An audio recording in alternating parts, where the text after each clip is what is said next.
عليكم ورحمة الله تعالى وبركاته.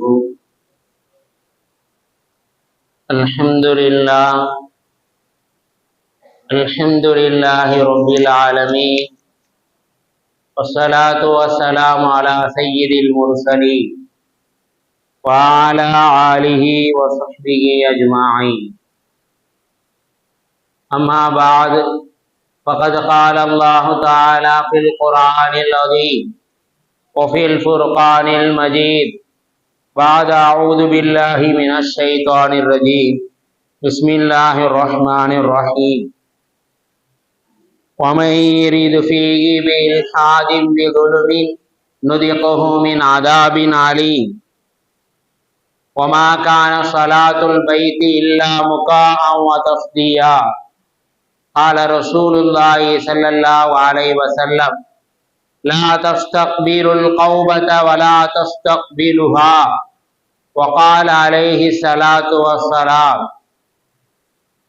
صدق الله العلي العظيم وصدق رسول النبي الكريم ونحن على ذلك من الشاهدين والشاكرين.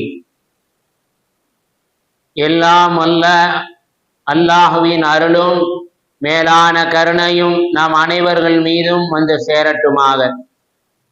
நமது உயிரிலும் மேலான முஹம்மது முஸ்தபா ரசூலை கரீம் ஸல்லல்லாஹு அலைஹி வஸல்லம் அவர்களின் அன்பும் ஷஃபாஅத்தும் நாம் அனைவர்கள் மீதும் உண்டாகட்டுமாக. நமது மனைவி மக்கள், நமது உற்றார் உறவினர், உலகத்தில் உள்ள முஸ்லிமான முஃமினான ஆண் பெண் அனைவர்களுக்கும் அல்லாஹ் உடல் சுகத்தை நிரந்தரமாக நசீபாக்குவானாக.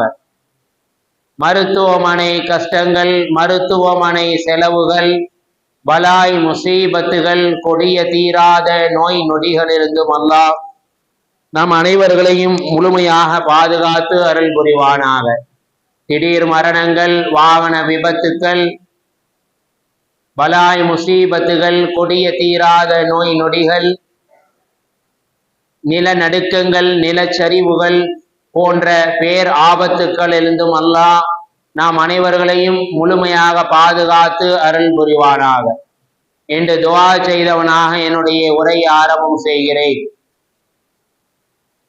கண்ணியத்திற்கும் பெரும் மதிப்பிற்குரிய அல்லாஹ்வின் நல்லடியார்களே, இஸ்லாமிய பெருமக்களே, அல்லாஹ் படைத்த படைப்புகளில் சில இடங்களை, சில மனிதர்களை, சில காலங்களை, சில நேரங்களை கண்ணியப்படுத்தி படைத்திருக்கின்றார். அந்த கண்ணியத்தை உலகம் தர வேண்டும் என்றும் உத்தரவு விட்டிருக்கின்றான்.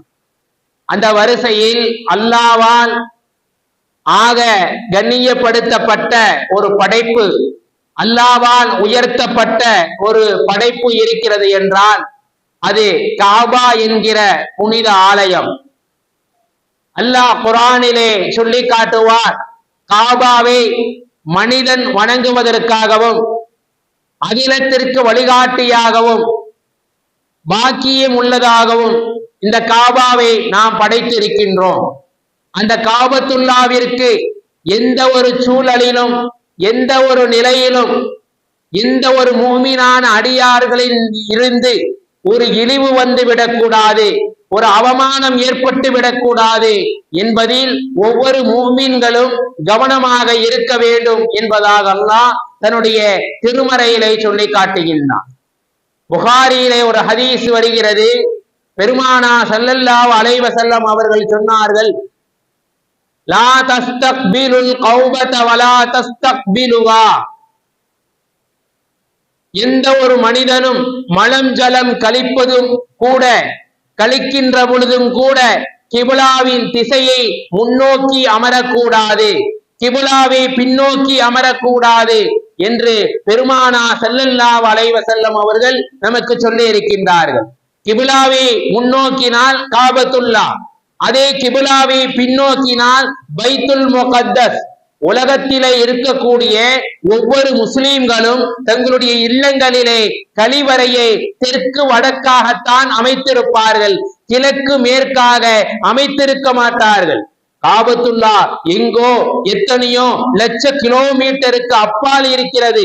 இருந்தாலும் காபத்துல்லாவின் கண்ணியத்தை பேண வேண்டும், அந்த கௌபாவுக்கு கொடுக்கக்கூடிய மரியாதையை கொடுக்க வேண்டும் என்ற ஒரே காரணத்திற்காக ஒரு மனிதன் தன்னுடைய சுய தேவையை கழிக்கின்ற பொழுது அவன் கிபுலாவை முன்னோக்கியோ கிபுலாவை பின்னோக்கியோ அமரக்கூடாது என்று பெருமானா ஸல்லல்லாஹு அலைஹி வஸல்லம் அவர்கள் நமக்கு சொல்ல இருக்கின்றார்கள். பெருமக்களே, ஒரு மனிதன் தன்னுடைய உள்ளூரிலே இருந்து கொண்டு கிபுலாவின் திசையை முன்னோக்கி எச்சிலை கூட துப்பக்கூடாது என்று மார்க்கம் நமக்கு எச்சரிக்கை செய்கின்றது. அபூதாவுதிலே ஒரு ஹதீஸ் இடம்பெறுகின்றது.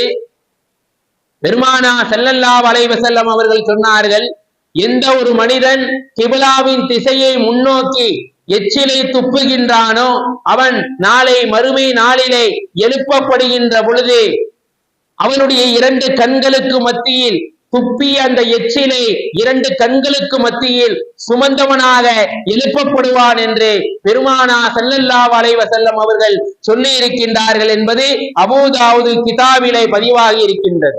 பெருமக்களே, ஒவ்வொரு மனிதனும் காபத்துல்லா அந்த காபத்துல்லாவுடைய கண்ணியத்தை பேண வேண்டும், அதனுடைய மரியாதையை பேண வேண்டும். ஒவ்வொரு நாடி நரம்பிலும் ஊன உதிரத்திலும் அதற்குண்ட கண்ணியத்தை நாம் செலுத்த வேண்டும் என்பதாக அல்லாஹ்வும் அல்லாஹ்வுடைய தூதர் ஸல்லல்லாஹு அலைஹி வஸல்லம் அவர்களும் நமக்கு எச்சரித்து இருக்கின்றார்கள். பெருமக்களே, அந்த காபா இருக்கக்கூடிய அந்த மக்கமா நகரம் எவ்வளவு புனிதமானது!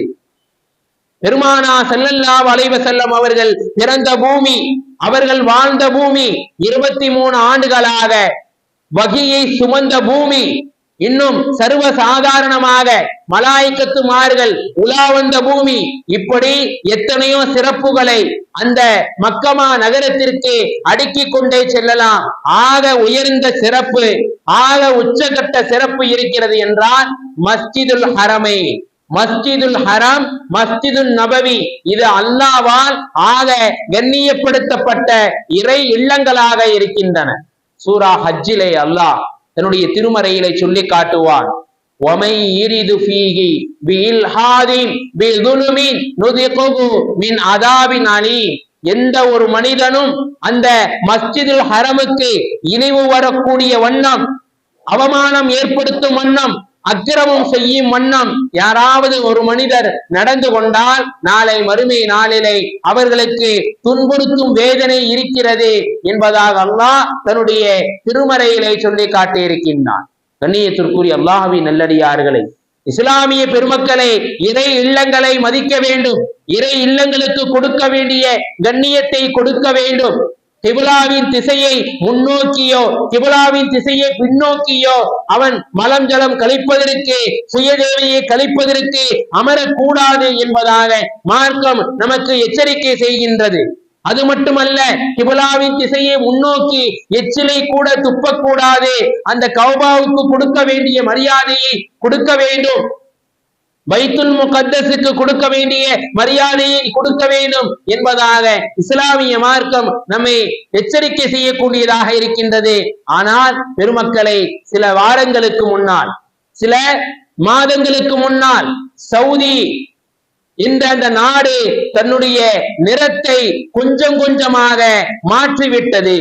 நம்முடைய பண்பாட்டு செழுமைகளை, நம்முடைய பாரம்பரியத்தினுடைய செழுமைகளை எல்லாம் விட்டுவிட்டு ஏதோ ஐரோப்பியாவின் கலாச்சாரங்களை, அதனுடைய சமாச்சாரங்களை எல்லாம் இங்கே புகுத்தி நம்முடைய நீண்ட நெடுங்காலமாக நம்முடைய நாட்டுக்கு இருந்த மரியாதையை, நம்முடைய நாட்டுக்கு இருந்த, நம்முடைய பாரம்பரியத்துக்கு இருந்த அந்த கண்ணியத்தை சீர்குலைத்துக் கொண்டு இருக்கின்றது என்பதை நாம் சமீபத்திலே காண முடிந்தது.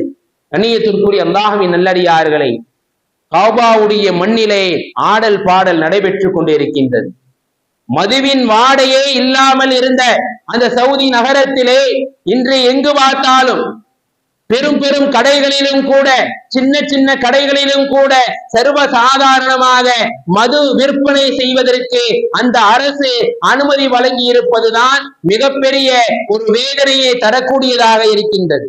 கடந்த மாதத்திலே வந்த செய்தி சமூக வலைதளங்களிலே நாம் பரவலாக பார்த்திருப்போம். எவ்வளவு கட்டுக்கோப்பான நகரம் அந்த நகரம், விபச்சாரம் போன்ற பாவங்கள் நடைபெற்றால் கடுமையான தண்டனைகளை நிறைவேற்றக்கூடிய ஒரு நகரமாக திகழ்ந்தது. ஷரியத்தினுடைய சட்ட திட்டங்கள் விபச்சாரம் புரிந்தாலோ மதுபானம் அறிந்தாலோ என்ன தண்டனை இஸ்லாமிய மார்க்கத்திலே சொல்லப்பட்டு இருக்கிறதோ அந்த தண்டனையை கொடுக்கக்கூடிய ஒரு கட்டுக்கோப்பான நகரமாக, ஒரு ரோல் மாடலான ஒரு நகரமாக திகழ்ந்தது.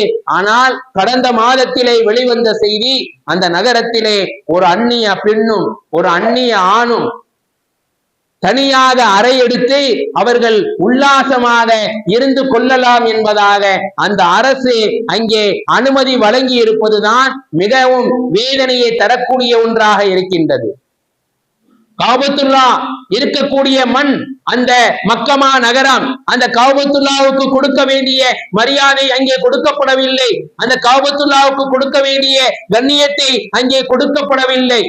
சமீபத்திலே மிகப்பெரிய ஒரு அவமானத்தை அந்த நகரம், அந்த சவுதி என்ற நகரம் மிகப்பெரிய ஒரு அவமானத்தை சந்தித்தது என்பதை நாம் சமூக வலைதளங்களிலே பார்த்தோம். கௌசிமுர் ரியாஹ் என்று சொல்லக்கூடிய அந்த ரியாத்திலே 2024 கண்காட்சியிலே முழுக்க மதுவோடும் மாதுவோடும் அவர்கள் நடனமாடிக்கொண்டிருந்த அந்த நிகழ்வு இருக்கின்றது. ஒட்டுமொத்த இஸ்லாமிய மார்க்கத்தையும் என்ன செய்துவிட்டது? கொதித்தெழுந்து விட்டது. மிகப்பெரிய ஒரு வேதனையை தந்தது என்பதை நாம் பார்க்க முடிகின்றது. பல்லாயிரக்கணக்கான மக்கள் கூடியிருக்கின்றார்கள். மிகப்பெரிய ஒரு அரங்கம், மிகப்பெரிய ஒரு அரங்கத்திலே பல்லாயிரக்கணக்கான மக்கள் கூடியிருக்க கௌபாவை போல ஒரு கௌபாவை மாடல் கௌபாவாக செய்து அந்த காபத்துல்லாவின் 4 திசைகளிலும் அல்லாஹ்வுடைய இறை வசனங்கள் இருக்கும் அல்லவா, அந்த 4 திசைகளிலும் ஸ்கிரீனை தொங்கவிட்டு காபத்துல்லாவை போல ஒரு மாடல் கௌபாவை செய்து அமெரிக்காவில் இருந்து சில பெண்களை எல்லாம் ஏற்றுமதி இறக்குமதி செய்து அரைகுறை ஆடைகளோடு 99% நிர்வாணத்தோடு அந்த மாடல் கௌபாவுக்குள் நடனமாட விட்டார்கள். அந்த அரசு ஆடல் பாடல் நிகழ்ச்சிகளோடு அங்கே மிகப்பெரிய ஒரு நிகழ்வு அங்கே நடைபெற்றது.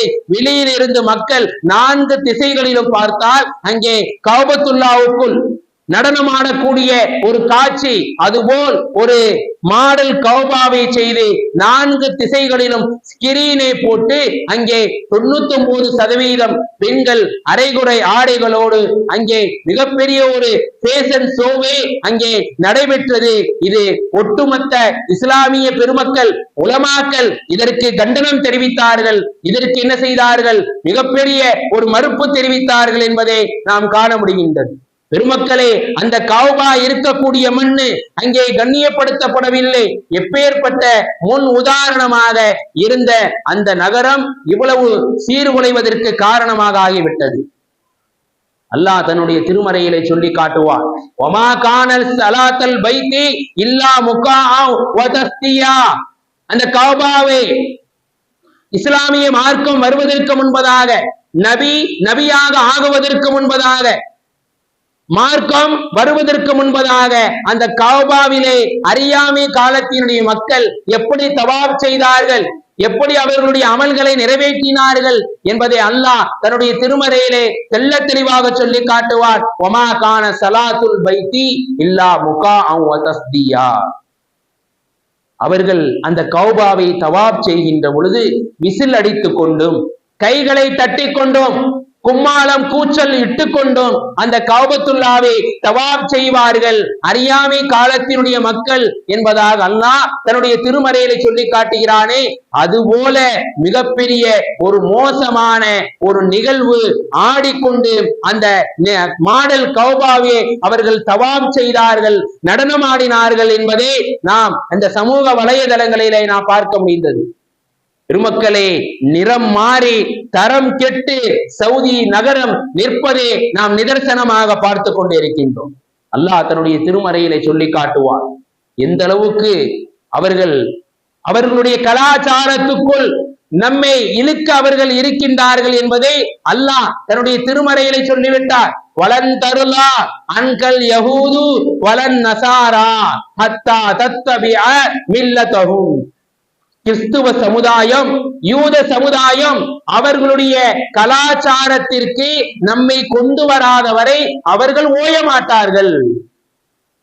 யூத சமுதாயம், கிறிஸ்துவ சமுதாயம் அவர்களுடைய வழிக்கு இஸ்லாமிய சமூகத்தை முழுமையாக இழுக்காதவரை, வலுக்கட்டாயமாக கொண்டு வராதவரை அவர்கள் ஓய மாட்டார்கள், நம்மை இழுத்துக் கொண்டேதான் இருப்பார்கள் என்பதாக அல்லாஹ் தன்னுடைய திருமறையிலே சொல்லி காட்டுகின்றார். நடக்கின்றதா இல்லையா? கிறிஸ்துவ யூத சமுதாயத்தை போல உடை அணுகின்றோம், சாப்பிடுகின்றோம், அவர்களைப் போல முடிவெட்டுகின்றோம், கொஞ்சம் முடியை வைத்து வைக்காமல், மொட்டையாக பாதி முடியை வைத்து வைக்காமல், இப்படி அந்த யூத கிறிஸ்துவ சமுதாயம் எதை அவர்கள் பின்பற்றுகின்றார்களோ, எதை அவர்களுடைய கலாச்சாரத்திற்கு நம்மை கொண்டு வர நினைக்கின்றார்களோ அதைத்தான் இப்பொழுது நாம் செய்து கொண்டு இருக்கின்றோம் என்பதை பார்க்க முடிகின்றது. கண்ணியத்திற்குரிய அல்லாஹ்வின் நல்லடியார்களை, அல்லாஹ் தன்னுடைய திருமறையிலே சில ஆட்சியாளர்களை பற்றி சொல்கின்றான். சில ஆட்சியாளர்களினால் அந்த நாடு எவ்வளவு மோசமாக போய்க் கொண்டே இருக்கின்றது. சில ஆட்சியாளர்களால் அந்த நாடு எவ்வளவு சோதனைகளையும் முசீபத்துகளையும் சந்தித்துக் கொண்டிருக்கின்றது என்பதை அல்லாஹ் தன்னுடைய திருமறையிலே சொல்லி காட்டுவான். இன்னல் முலூக, சில ஆட்சியாளர்கள் இருக்கின்றார்கள். அவர்கள் எப்பேற்பட்டவர்கள் தெரியுமா? இதா தஹலு கரியத்தன், அவர்கள் ஒரு ஊருக்குள்ளே நுழைந்தால் அஃபதூகா, அந்த ஊரை அழித்து நாசமாக்கி விடுவார்கள். அஃபதூகா வஜஅலு அஇஸ்ஸத அஹ்லிகா அதில்லா, அந்த ஊரில் உள்ள கண்ணியமானவர்களை, மேலானவர்களை கூட அவர்கள் கேவலப்படுத்தி விடுவார்கள் என்பதாக அல்லாஹ் தன்னுடைய திருமறையிலே சொல்லி காட்டுகிறார். இது யாருக்கு பொருந்ததோ இல்லையோ, சவுதி அரசுக்கு பொருந்தும். அவ்வளவு மோசமான மிகப்பெரிய ஒரு நிகழ்வு. அந்த சவுதியினுடைய இளவரசர் அடிக்கடி அவருடைய பேட்டியிலே சொல்லக்கூடிய ஒன்று, இன்னும் 30 வருஷம் எனக்கு இருக்கின்றது, இந்த 30 வருஷத்திலே நான் என்ன செய்ய வேண்டும்? சந்தோஷமாக ஜாலியாக இருக்க வேண்டும். ஷரீஅத்தினுடைய அந்த சட்ட திட்டங்கள் சகாபாக்களுடைய காலகட்டத்தில் தான் பொருந்தும், இப்பொழுது பொருந்தாது.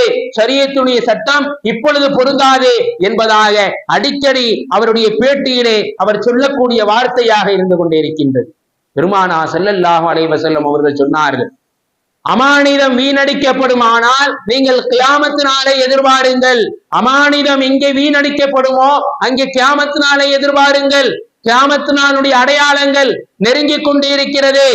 சகாபாக்கள் கேட்டார்கள், நபியை நாயகமே, அமானிதம் வீணடிக்கப்படுமானால் என்ன என்று கேட்கின்ற பொழுது நாயகம் ஸல்லல்லாஹு அலைஹி வஸல்லம் அவர்கள் சொன்னார்கள், தகுதி இல்லாதவர்களிடம் தலைமைத்துவத்தை ஒப்படைப்பது, தகுதி இல்லாதவர்களிடம் தலைமை பொறுப்பை ஒப்படைப்பது கியாமத்து நாளின் அடையாளம். அது அந்த நாட்டையே அழித்து நாசமாக்கிவிடும், இல்லாமல் ஆக்கிவிடும் என்பதாக பெருமானார் ஸல்லல்லாஹு அலைஹி வஸல்லம் அவர்கள் என்ன செய்திருக்கின்றார்கள்? சகாபாக்களை பார்த்து சொன்னார்கள். கண்ணியத்திற்கும் பெரும் மதிப்பிற்குரிய அல்லாஹ்வின் நல்லடியார்கள், இஸ்லாமிய பெருமக்களே, சத்தியத்தை உரக்க சொல்ல வேண்டும். சத்தியத்தை உரக்க சொன்னதினால் எத்தனையோ உலமா பெருமக்கள், எத்தனையோ பேரறிஞர்கள் இன்னும் சிறையிலே வாடிக்கொண்டு இருக்கின்றார்கள்.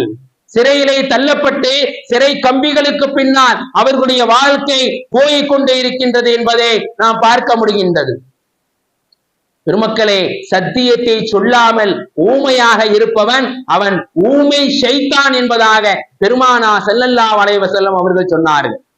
4 வருடங்களாக தலைமறைவாக இருந்த மிகப்பெரிய ஒரு பேரறிஞர், ரியாத்தினுடைய மிகப்பெரிய பேரறிஞர், 4 வருடங்களாக தலைமறைவாக வாழ்ந்து வந்தவர் இந்த நிகழ்வை பற்றி சுட்டி காட்டி பேசினார். இந்த நிகழ்வு காபாவுடைய கண்ணியத்தை பேணாமல் நடைபெற்று இருக்கின்றது. இந்த அரசு, சவுதி அரசு என்ன செய்து கொண்டே இருக்கிறது? நாளை மறுமை நாளில் அல்லாஹ் ஆட்சியாளர்களை நிப்பாட்டி கேட்பானே, நீங்கள் என்ன பதில் சொல்ல போகின்றீர்கள் என்பதாக அந்த அப்துர் ரஹ்மான் இப்னு ஆரிஃப்லி என்று சொல்லக்கூடிய பேரறிஞர், ரியாத்தினுடைய பேரறிஞர் இதை கேட்டார். உடனே அவரை சிறையிலே அடைக்கப்பட்டு அவர்களுடைய வாழ்க்கை சிறை கம்பிகளுக்கு பின்னால் போய்க் கொண்டே இருக்கின்றது.